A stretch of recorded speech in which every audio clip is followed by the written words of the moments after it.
ನ್ಯಾಪ್ಸೋನಿಕ್ ಚಾನಲ್ನಿಂದ ಮತ್ತೊಂದು ಉದ್ಯೋಗ ಮಾಹಿತಿ ಸಿಗ್ತಾ ಇದೆ. ಈ ನ್ಯಾಪ್ಸೋನಿಕ್ ಚಾನಲ್ಗೆ ಸಬ್ಸ್ಕ್ರೈಬ್ ಆಗಿಲ್ಲದೆ ಇದ್ದರೆ ಕೂಡಲೇ ಸಬ್ಸ್ಕ್ರೈಬ್ ಮಾಡಿಕೊಳ್ಳಿ. ಇಂಡಿಯನ್ ಓವರ್ಸೀಸ್ ಬ್ಯಾಂಕ್ನವರು 750 ಅಪ್ರೆಂಟಿಸ್ಶಿಪ್ಸ್ ಹುದ್ದೆಗಳಿಗೆ ಅರ್ಜಿಗಳನ್ನು ಕರೆದಿದ್ದಾರೆ. ಅಪ್ರೆಂಟಿಸ್ಶಿಪ್ಸ್ ಅಂದರೆ ಆನ್ ಜಾಬ್ ಟ್ರೈನಿಂಗ್ ಇರುತ್ತೆ ಹಾಗೂ ಸ್ಟೈಫಂಡ್ ಕೂಡ ಸಿಗುತ್ತೆ.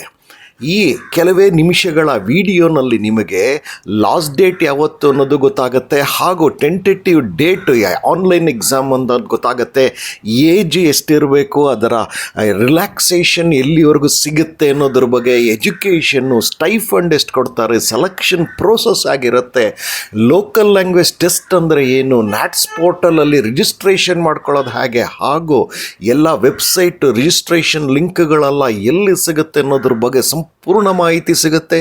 ಈ ವಿಡಿಯೋಗೆ ಒಂದು ಲೈಕ್ ಬಟನ್ ಕೊಡಿ. ಅರ್ಜಿ ಸಲ್ಲಿಸೋದಕ್ಕೆ ಲಾಸ್ಟ್ ಡೇಟ್ ಇರೋದು 9 ಮಾರ್ಚ್. ಅಷ್ಟರ ಒಳಗೆ ನೀವು ಅರ್ಜಿಗಳನ್ನು ಸಲ್ಲಿಸಬೇಕಾಗಿರುತ್ತೆ. ಹಾಗೂ ಟೆಸ್ಟ್ ನೋಡಿ 16 ಮಾರ್ಚ್ಗೆ ಇರುತ್ತೆ. ಬಹಳ ಬೇಗ ಮಾಡ್ತಿರ್ತಾರೆ. ವಯಸ್ಸು 20ರಿಂದ 28 ಒಳಗೆ ಇರಬೇಕು. ಸರ್ಕಾರದ ನಿಯಮದಂತೆ ಏನೆಲ್ಲ ಏಜ್ ರಿಲ್ಯಾಕ್ಸೇಷನ್ ಇರುತ್ತೆ ಅದೆಲ್ಲವೂ ಕೂಡ ಇಲ್ಲೂ ಕೂಡ ಅದು ಪರಿಗಣಿಸ್ತಾರೆ. ಎಜುಕೇಷನ್ನು ನಿಮಗೆ ಗ್ರ್ಯಾಜುಯೇಷನ್ ಆಗಿರಬೇಕು ಅಷ್ಟೇ. ಸ್ಟೈಫಂಡ್ 10,000ದಿಂದ 15,000 ಪ್ರತಿ ತಿಂಗಳು ಸಿಗ್ತಾ ಹೋಗುತ್ತೆ. ಇದು ಆನ್ಲೈನ್ ಜಾಬ್ ಟ್ರೈನಿಂಗ್ಸ್ ಕೂಡ ಸಿಗುತ್ತೆ ಬ್ಯಾಂಕ್ಗಳಲ್ಲಿ. ಅಂದರೆ ಬ್ಯಾಂಕಿನ ಎಲ್ಲ ಕೆಲಸಗಳು, ಅದು ಕ್ಯಾಶ್ ತರೋದ್ರಿಂದ ಹಿಡಿದು ಕ್ಯಾಶ್ ಡಿಸ್ಪರ್ಸ್ಮೆಂಟಿಂದ ಹಿಡಿದು, ಜೊತೆಗೆ ಅಲ್ಲಿನ ಲೋನ್ಗಳ ಬಗ್ಗೆ, ಅಲ್ಲಿನ FD ಅವುಗಳ ಬಗ್ಗೆ ಇನ್ನೂ ಸಾಕಷ್ಟು ವಿಚಾರಗಳಿರುತ್ತೆ. ಅದೆಲ್ಲದರ ಬಗ್ಗೆ ನಿಮಗೆ ತರಬೇತಿ ಆನ್ಲೈನ್ ತರಬೇತಿ ಇದು ಆಗಿರೋದಿಲ್ಲ. ಇದು ಅಲ್ಲೇ ಖುದ್ದಾಗಿ ಇದ್ದು ನೀವು ಆಫ್ಲೈನ್ ತರಬೇತಿ ಪಡೆಯುವಂತಹ ಸುವರ್ಣ ಅವಕಾಶ, ಜೊತೆಗೆ ಸ್ಟೈಫಂಡ್ ಕೂಡ ಕೊಡ್ತಾ ಇರ್ತಾರೆ. ಇದಕ್ಕೆ ಸೆಲೆಕ್ಷನ್ ಪ್ರೋಸೆಸ್ಸು ಎರಡೇ ರೀತಿಯಾಗಿ, ಮೊದಲು ಆನ್ಲೈನ್ ರಿಟರ್ನ್ ಟೆಸ್ಟ್ ಕಂಡಕ್ಟ್ ಮಾಡ್ತಾರೆ, ಅದರಲ್ಲಿ ಉತ್ತೀರ್ಣರಾಗಬೇಕು.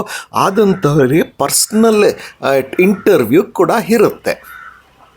ಈ ಟೆಸ್ಟ್ ಫಾರ್ ಲೋಕಲ್ ಲ್ಯಾಂಗ್ವೇಜ್ ಅಂತಿರುತ್ತೆ. ನೀವು ಯಾವ ರಾಜ್ಯಕ್ಕೆ ಇದನ್ನು ಅಪ್ಲೈ ಮಾಡ್ತಿರ್ತೀರಿ ಆ ರಾಜ್ಯದ ಒಂದು ನಿಯಮದಂತೆ ಅಲ್ಲಿನ ಸ್ಥಳೀಯ ಭಾಷೆ ಏನಿರುತ್ತೆ ಅದು ನಿಮಗೆ ಗೊತ್ತಿರಲೇಬೇಕಾಗಿರುತ್ತೆ. ಗೊತ್ತಿರೋದು ಯಾವ ರೀತಿ ಅಂದರೆ ಓದೋದಕ್ಕೆ, ಬರೆಯೋದಕ್ಕೆ ಅಷ್ಟೇ ಅಲ್ಲ, ನಿಮಗೆ ಕೇಳಿಸ್ಕೊಂಡ್ರೆ ಅರ್ಥನೂ ಮಾಡ್ಕೊಳ್ಬೇಕು ಮತ್ತು ಮಾತನಾಡೋದು ಬರಬೇಕಾಗಿರುತ್ತೆ. ಹಾಗೂ ಅವರು ಹೇಳ್ತಾ ಇರೋದು, ನೀವು 10ನೇ ಮತ್ತು 12ನೇ ತರಗತಿಯಲ್ಲಿ ನೀವೇನಾದರೂ ಸ್ಥಳೀಯ ಭಾಷೆ ತಗೊಂಡು ಪಾಸಾಗಿದ್ದರೆ ಪರೀಕ್ಷೆನ ನಿಮಗೆ ಅದರಿಂದ ಎಕ್ಸಂಪ್ಷನ್ ಸಿಗುವಂತಹ ಅವಕಾಶಗಳು ಇದೆ ಅನ್ನೋದನ್ನು ಅವ್ರು ಹೇಳ್ತಿದ್ದಾರೆ. ಇನ್ನು ರಿಜಿಸ್ಟ್ರೇಷನ್ ಯಾವ ರೀತಿ ಅಂದರೆ, ಮೊದಲು ನೀವು nats.education.gov ಅಂತಿದೆಯಲ್ಲ ಅದರಲ್ಲಿ ನೀವು ರಿಜಿಸ್ಟ್ರೇಷನ್ ಮಾಡ್ಕೊಳ್ಬೇಕು, ಅಥವಾ ಅಪ್ರೆಂಟಿಸ್ಶಿಪ್ ಇಂಡಿಯಾನಲ್ಲಿ ಅಲ್ಲಿ ರಿಜಿಸ್ಟ್ರೇಷನ್ ಮಾಡಿಕೊಂಡು ನಂತರ ನೀವು ಈ IOB ಇಂಡಿಯನ್ ಓವರ್ಸೀಸ್ ಬ್ಯಾಂಕಿನ ಏನು ವೆಬ್ಸೈಟ್ ಕೊಟ್ಟಿದ್ದಾರೆ ಅದಕ್ಕೆ ನೀವು ರಿಜಿಸ್ಟ್ರೇಷನ್ ಮಾಡ್ಕೊಳ್ಬೇಕಾಗತ್ತೆ.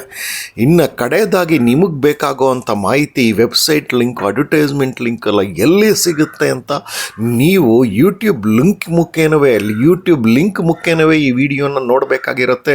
ಹಾಗೂ ಆ ಯೂಟ್ಯೂಬ್ ಮುಖೇನ ನೋಡಿದಾಗ ವಿಡಿಯೋ ಕೆಳಗಡೆ ಮೋರ್ ಅನ್ನೋ ಪದ ಕಾಣುತ್ತೆ. ಆ ಮೋರ್ ಅನ್ನೋದ್ರ ಮೇಲೆ ನೀವು ಕ್ಲಿಕ್ ಮಾಡಿದಾಗ ನಿಮಗೆ ಡಿಸ್ಕ್ರಿಪ್ಷನ್ ಬಾಕ್ಸ್ ಓಪನ್ ಆಗುತ್ತೆ. ಆ ಡಿಸ್ಕ್ರಿಪ್ಷನ್ ಬಾಕ್ಸ್ನಲ್ಲಿ ಎಲ್ಲ ಲಿಂಕ್ಗಳನ್ನು ಕೊಟ್ಟಿರ್ತೇನೆ.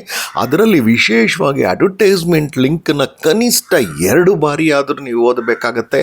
ಓದಿ ಸಂಪೂರ್ಣ ಅರ್ಥ ಮಾಡಿಕೊಂಡು ನೀವು ಎಲಿಜಿಬಲ್ ಇದ್ದೀರಾ ಅನ್ನೋದಾದರೆ, ಅರ್ಹರಿದ್ದಾಗ ನೀವು 9 ಮಾರ್ಚ್ 2025 ಒಳಗೆ ನೀವು ಅರ್ಜಿಗಳನ್ನು ಸಲ್ಲಿಸಬೇಕಾಗತ್ತೆ. ಹಾಗೂ ಇದು ಇಂಡಿಯನ್ ಓವರ್ಸೀಸ್ ಬ್ಯಾಂಕ್ನವರು ಕರೆದಿರುವಂಥ 750 ಅಪ್ರೆಂಟಿಸ್ಶಿಪ್ ಜಾಬ್ಸ್ಗೆ ಅನ್ನೋದು ಗೊತ್ತಿರಲಿ. ನಿಮ್ಮೆಲ್ಲರಿಗೂ ಶುಭ ಕೂಡ ಆಗಲಿ. ನಿಮಗೆ ಈ ವಿಡಿಯೋ ಇಷ್ಟ ಆಗಿದ್ದರೆ ಲೈಕ್ ಮಾಡಿ, ಚಾನಲ್ನ ಸಬ್ಸ್ಕ್ರೈಬ್ ಮಾಡ್ಕೊಳ್ಳಿ, ನೋಟಿಫಿಕೇಷನ್ ಬೆಲ್ ಒತ್ತಿ, ಹಾಗೂ ಬಹಳ ಮುಖ್ಯವಾಗಿ ಇತರರೊಂದಿಗೆ ಹಂಚಿಕೊಳ್ಳಿ. ಎಲ್ಲರಿಗೂ ಶುಭವಾಗಲಿ. ನಮಸ್ಕಾರ.